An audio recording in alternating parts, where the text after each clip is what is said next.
Hello అండి. ఇదేంటో తెలుసా అండి? కాకరకాయ ఉల్లికారం అండి. కాకరకాయ అంటే చేదని చాలామంది బాబోయ్! కాకరకాయ నేను తినను చేదుగా ఉంటుందని కూడా పక్కకు నెట్టేస్తూ ఉంటారు. అటువంటి వాళ్ళందరూ కూడా ఈ కర్రీని ఒక్కసారి టేస్ట్ చేశారంటే దీనికి ఫిదా అయిపోవాల్సిందేనండి. అంత బాగుంటుందండి టేస్టు. నాన్ వెజ్ కూడా పనికిరాదనమాట. అంత బాగుంటుంది. ఒక్కసారి మీరు కూడా చూసి ట్రై చేసేయండి. దీనికోసం నేను 3 కాకరకాయలు తీసుకున్నాను. దాన్ని ముచ్చుకలు 2 కోసేసి మధ్యలోది చక్రాల్లాగా, చక్రాలంటే మరీ సన్నగా కాదండి, కొంచెం లావుగానే చూసారా అలా కోసేసి ఆ మధ్యలో ఉన్నదంతా తీసేసి అలా రెడీ చేసేసుకోవాలి. చాకు పెట్టి తీసేసుకుంటున్నాను నేను. మీరు కూడా అలా మధ్యలో ఉన్నది తీసేసి అలా ఖాళీ చేసేసుకుంటే మనకి కర్రీకి బాగుంటుందన్నమాట. అన్నీ కూడా అలాగ కోసేసి మధ్యలో అంతా తీసి చూసారా, మరీ లావుగా కొయ్యలేదండి, మరీ సన్నగా కొయ్యలేదన్నమాట. చక్రాలు అలా కోసేసి రెడీగా పక్కన పెట్టేసుకున్నాను.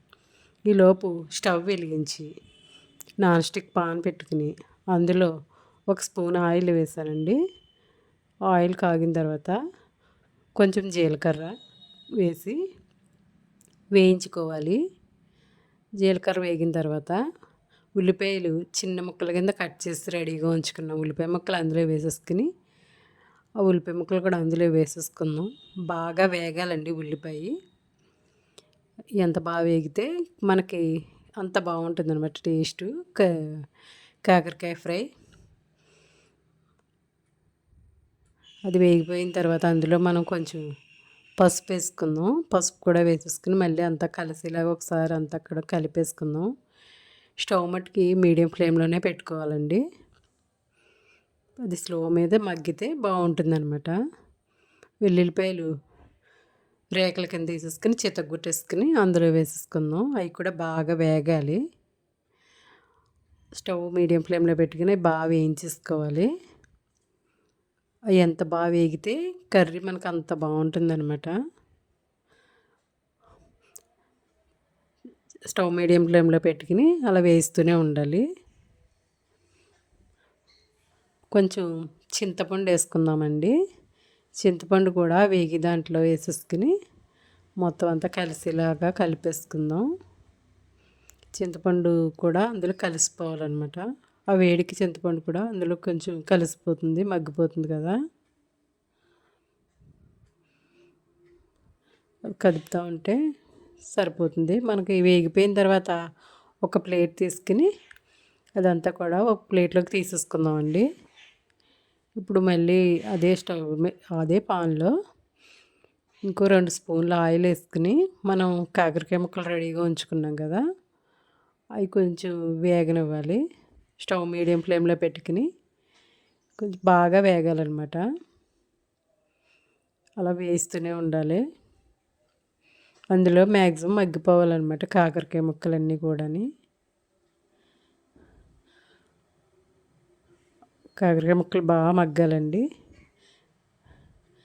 మనకి ఇక్కడ మగ్గితే టేస్ట్ బాగుంటుంది. అలా మగ్గిపోయిన తర్వాత మనం అవన్నీ కూడా మళ్ళీ వేరే ప్లేట్లోకి తీసేసుకుందామండి. అవన్నీ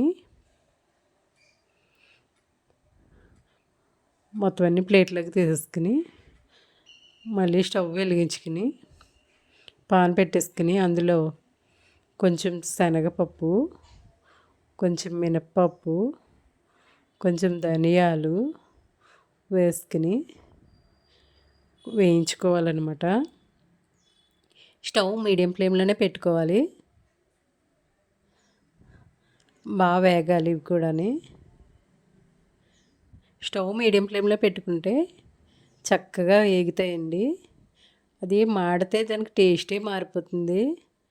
ఇలా స్టవ్ మీడియం ఫ్లేమ్లో స్లో మీద టేస్ట్ చాలా బాగుంటుందన్నమాట. అవి వేగుతూ ఉంటేనే మనకు కమ్మటి వాసన వస్తూ ఉంటుంది. అందుకోసం స్టవ్ మీడియం ఫ్లేమ్లో పెట్టుకుంటేనే బాగుంటుంది కర్రీ. అవి బాగా వేగిపోయిన తర్వాత మనం ముందు ఉల్లిపాయ ముక్కలు అవి వేయించి ఉంచుకున్నాం కదండి, అందులో వేసేసుకుందాం. అవి కూడా అవన్నీ చల్లారిన తర్వాత మిక్సీ గిన్నెలో వేసేసుకుందాం. మిక్సీ గిన్నెలో వేసేసుకుని మెత్తగా పేస్ట్ లాగా పట్టేసుకుని అప్పుడు ఆ పేస్ట్ తీసి మనం కాకరకాయ ముక్కలు వేయించి పక్కన పెట్టుకున్నాం కదా, అందులో స్టఫింగ్ కింద పెట్టేసుకుందాం. అన్ని కాకరకాయ ముక్కల్లోకి చక్కగా మనం ఆడిన ఆ పేస్ట్ అందులో పెట్టి అన్నిటిలోకి కూడా చక్కగా అలా పెట్టేసుకుంటే అన్ని ముక్కల్లోకి కూడా కొంచెం కొంచెం స్టఫింగ్ అలా పెట్టేసుకుంటే, ఇప్పుడు స్టవ్ వెలిగించి మళ్ళీ నాన్ స్టిక్ పాన్ పెట్టేసుకుని అందులో ఒక స్పూన్ ఆయిల్ వేసేసుకుని మనం రెడీ చేసుకున్న కాకరకాయ ముక్కలు ఉన్నాయి కదండి, అవి లైన్గా వేసేసుకుందాం. అన్నీ కూడా వేసేసుకుని మనకు కొంచెం ముద్ద మిగిలితే అది కూడా అందులో వేసేసుకుని స్టవ్ మీడియం ఫ్లేమ్లో పెట్టుకుని స్లోగా కదుపుతూ ఉండాలన్నమాట. అలా స్లోగా మీడియం ఫ్లేమ్లో వేగుతూ ఉంటే, వేగుతుంటేనే స్మెల్ అదిరిపోతుంది తెలుసండి. ఆ టేస్ట్కి అందరూ రెడీగా ఉంటారన్నమాట, ఎప్పుడు భోజనం చేద్దామా అని. అంత బాగుంటుందండి టేస్టు. కాకరకాయ ఫ్రై అంటే ఇష్టం లేని వాళ్ళు కూడా కాకరకాయ ఫ్రై వేయించుకుని మరీ మరీ తింటారండి, అంత బాగుంటుందండి. ఫిష్ ఫ్రైని మించి అంతకు మించి ఉంటుంది తెలుసా, చాలా బాగుంటుందండి. ఒక్కసారి మీరు కూడా ట్రై చేసేయండి. నా వీడియో నచ్చితే లైక్ చేసి షేర్ చేయండి.